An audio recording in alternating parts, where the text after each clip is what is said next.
이어서 강릉입니다.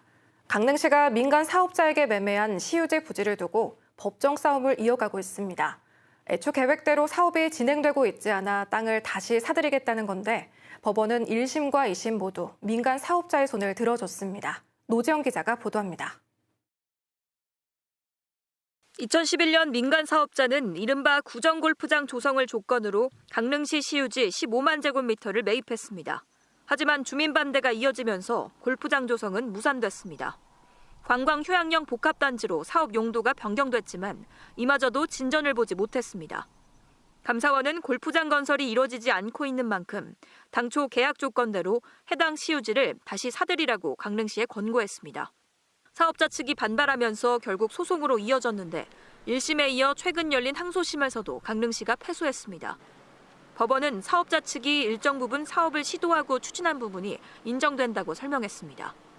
강릉시는 당혹스럽다는 입장 속에 상고 여부를 고민하고 있습니다. 사업의 완성 시기를 정한 것이라고 보기 어렵다고 보아 매매 계약 해제권을 인정하지 않았습니다. 향후 변호사 자문 등을 통하여 대응해 나가도록. 강릉시가 최종 패소할 경우 과거 강릉시 시유지는 민간 사업자가 소유권을 이전하거나 다른 용도로도 사용이 가능해집니다. 사업자는 이 부지에 구체적으로 어떠한 사업을 할지는 추후 강릉시와 협의한 뒤 발표하겠다는 입장입니다.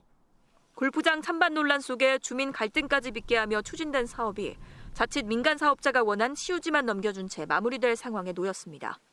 감사원은 사업 용도 변경 전에 강릉시가 환매권을 우선 행사해야 했다고 지적하지만 허술한 행정의 책임은 누구도 지지 않고 있습니다. KBS 뉴스 노정입니다. 국제올림픽위원회 IOC가 동계올림픽 후보 도시 부족으로 평창 등 몇몇 도시를 고정적으로 돌며 순회 개최를 검토할 가능성이 제기됐습니다. AP통신은 경기장 비용 등이 급등하면서 동계올림픽을 열겠다는 도시가 부족해졌다며 IOC가 동계올림픽을 순회하며 개최할 도시를 정하게 될 수 있다고 보도했습니다.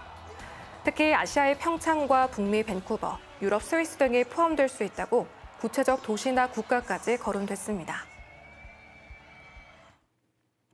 강릉 재생간 철도 건설 사업 주민 설명회가 동해안 시군별로 잇따라 열립니다. 국가철도공단은 모레 고성군 문화의 집과 속초시 근로자 종합복지관에서 사업 주민 설명회를 잇따라 개최하고 지난달부터 공람 중인 철도 건설 환경 영향평가서 초안과 기본 설계안에 대해 설명할 예정입니다. 또 이튿날인 오는 17일에는 양양군 문화복지회관과 강릉시 주문진 문화교육센터에서 주민 의견 청취 등을 위한 설명회가 열립니다. 양양공항을 모기지로 하는 항공사 플라이강원이 중대형 항공기 A330-200 운항을 시작했습니다. 플라이강원은 오늘부터 양양 제주 노선에 A330-200을 투입하고 있으며 다음 달 1일부터는 양양 하노이 등 국제선에 투입돼 여객과 항공 화물 운송을 시작한다고 밝혔습니다. A330-200 기종은 플라이강원이 기존에 운용해온 B737-800 항공기보다 좌석이 70석 더 많으며 20톤 규모의 항공 화물 운송이 가능합니다.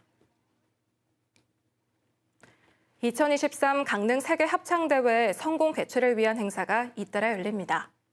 강릉 세계 합창대회 조직위원회는 오는 25일부터 4월 22일까지 강릉과 서울, 부산 등 5개 도시를 돌며 최대 200팀에게 세계 합창대회 출전 기회를 제공하는 지역대회를 개최하는 등 국내 참가팀을 추가 모집하기로 했습니다.